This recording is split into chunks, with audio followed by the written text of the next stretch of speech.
time, weather, and... Hello and welcome to Driving with Todd.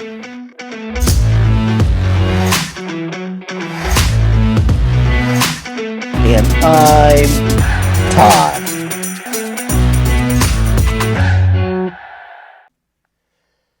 Hello everyone.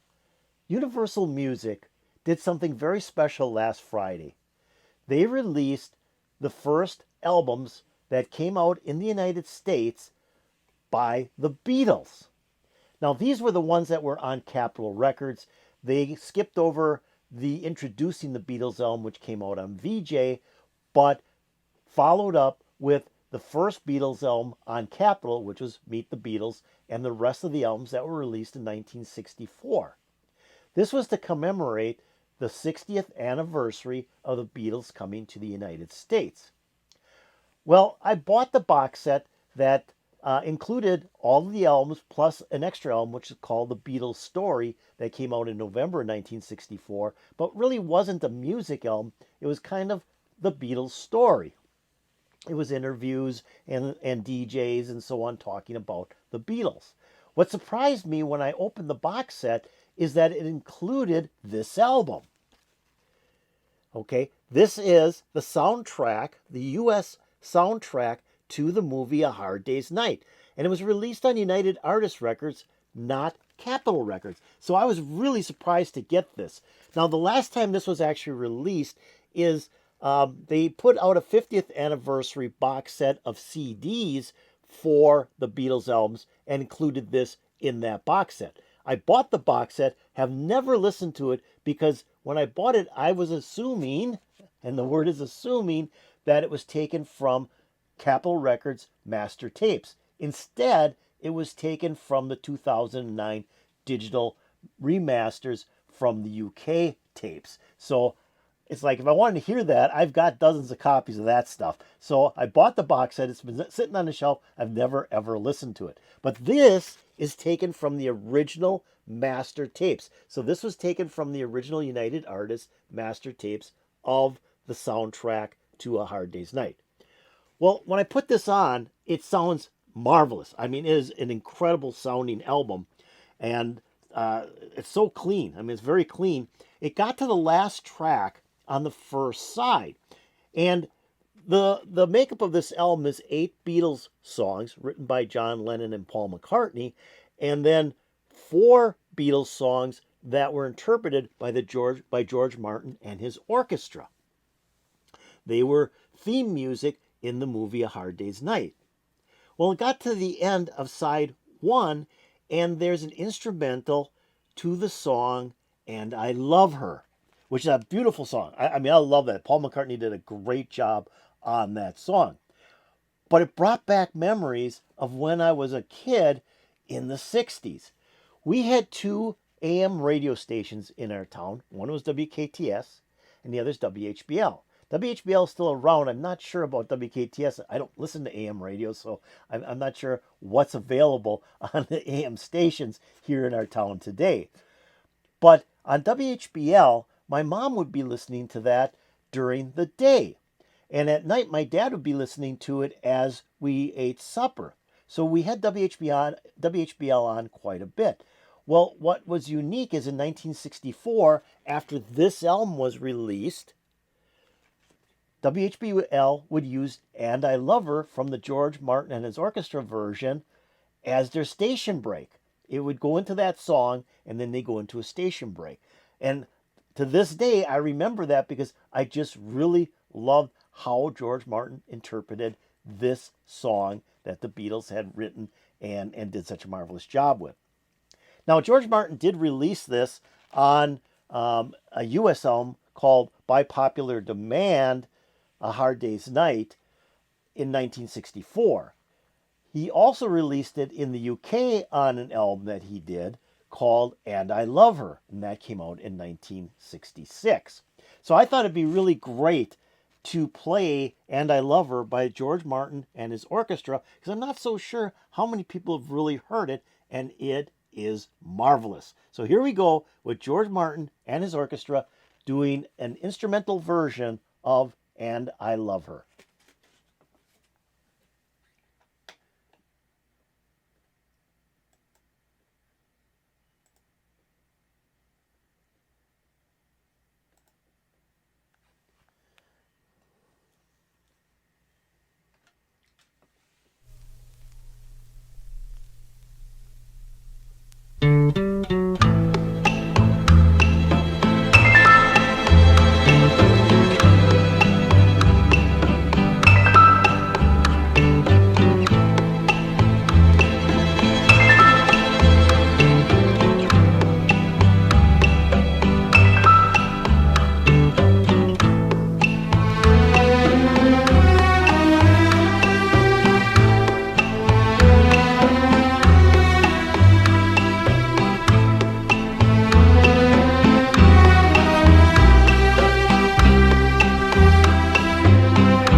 Okay, let's stop it right here. I've always loved that beginning. Now, I read that that was a nylon stringed acoustic guitar and has a little different tone to it than a steel string acoustic guitar. It gives a little bit deeper tone on the chords, and it sounds beautiful. And then that piano comes in. It's kind of like a swirling piano that sounds so cool. And then there's some strings on top of that. George Martin was a phenomenal arranger and a phenomenal producer. The guy was a genius, and this shows it. I mean, he took this song by the Beatles and just made it such a beautiful tone. Slowed it down a little bit as well. And then as he gets into it, into the first coda of the song and into that first verse where there would be vocals, he brings in a real heavy symphony sound, which I think also really highlights this song. But again, I hear this, and every time I hear it, I think back to when I was about 9 or 10 years old, and my mom would be playing the radio, and this would come on, and I think about my mother and so on. And as I get closer to Christmas, I get a little bit more nostalgic. I mean, my mother passed away when I was 19, so it's been quite a number of years since she's been gone. My father passed away in 1999. So, Christmas is always a time where I reflect back to my childhood because those are some really good times. I hope they were really good times for you as well. So let's keep on listening, see where George Martin takes this.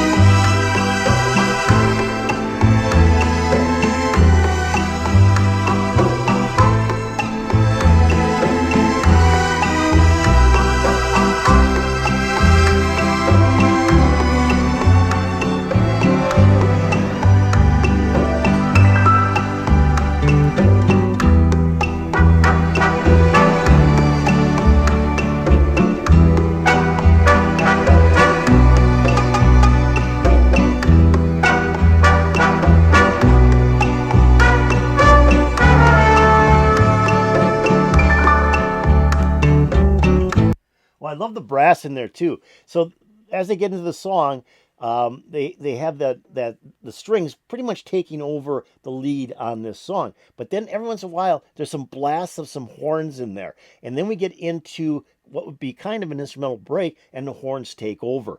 I think that the mix of the different instruments in this song is so cool. I just love the way it's all laid out. And then you've got those rhythm instruments kind of giving it sort of a what am I trying to think of? But it's giving it kind of a beat, a Latin type of beat. That's what I'm trying to think of. Giving it kind of a Latin sound. So not only do you have, the symphony, you've got the horns, it's a rock and roll song, it's a ballad, but you're giving it a little bit of a Latin beat as well. There's so much mixed up in this version of this song, but it's so phenomenal. I mean, to me, every time I hear it, it's like one of those songs I can listen to over and over and over, and it's not even the Beatles version. That's how good this instrumental is. Let's keep on going.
beautiful.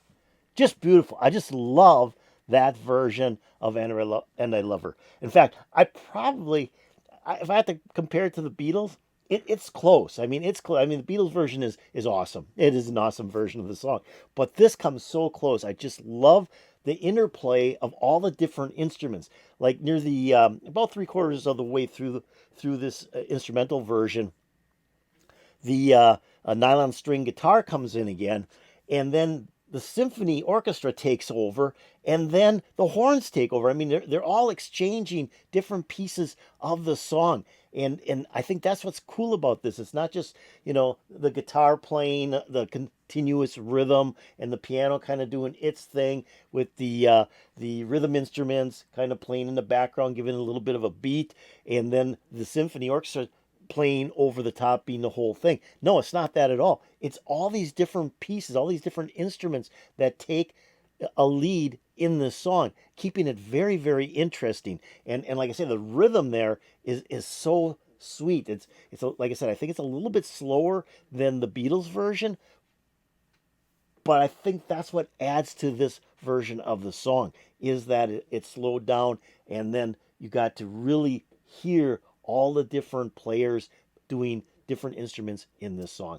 Just love it. I just love it. When I heard it the other day, when I played the Hard Day's Night album, that came on, it was like, oh, bring back memories of the 60s. How cool is that? And I had to play it again and play it again. It's just such a fantastic version of the song. So I hope you enjoyed this. I hope you enjoyed hearing And I Love Her,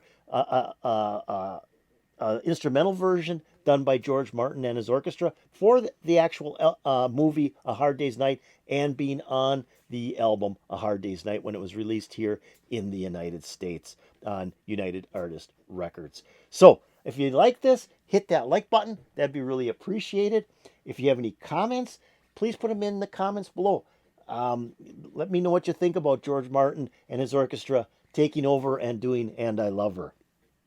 Now I'm going to take a link to this video and put it in my description below. I thought it was a pretty good video. It was nice stills of the Beatles and parts of the record jacket. And that turntable that they were using, I have one. It's on the shelf right over here. I have that exact same turntable. One of the many turntables that I have. And it is a beautiful sounding turntable. So I'm going to put that in my description. So if you want to hear the song again, watch the video again, hit that link, and it'll open up and play for you, and I won't be stopping it. I'm also going to put the channel that uploaded this video into my description below. You might want to check out that channel. I think it's kind of cool that this was the actual vinyl version of the record. The other thing I want to mention is the record that they were playing was on Capitol Records. So in the late 70s, United Artists, their version of the album was taken over by Capitol Records. When Capitol Records reissued the Hard Day's Night soundtrack, it was then on Capitol and no longer on United Artists Records. So that's why that was a Capitol label on that record. That was a repress. So you might want to check out the channel of the person that put this up there. Might have some really cool stuff that you want to watch. Now, have you subscribed to Driving with Todd? If you haven't, why don't you do it right now? Go below my video. I know you still have it open, and hit that subscribe button, and you'll be making me very happy. If you go over here and ring the bell, you'll get updates to my latest videos. Like I said, for the 60th anniversary of the Beatles coming to the United States, Capitol Records released, I think it was 6 of the Beatles albums. 5 of them came out in 1964, and 1 came out in 65. I'm not quite sure why they released one that came out in 65. I would have saved that for the Beatles albums that came out in 65. But hey, I'm not the guy putting this stuff out. But they sound marvelous, and they look great. I mean, what a fine job they did on these albums. And they took them from the original Capitol master tapes instead of the 2009 digital remasters from the UK master tapes. So there you have it. This put a huge smile on my face. I'm hoping it put a huge smile on your face. And peace out, baby.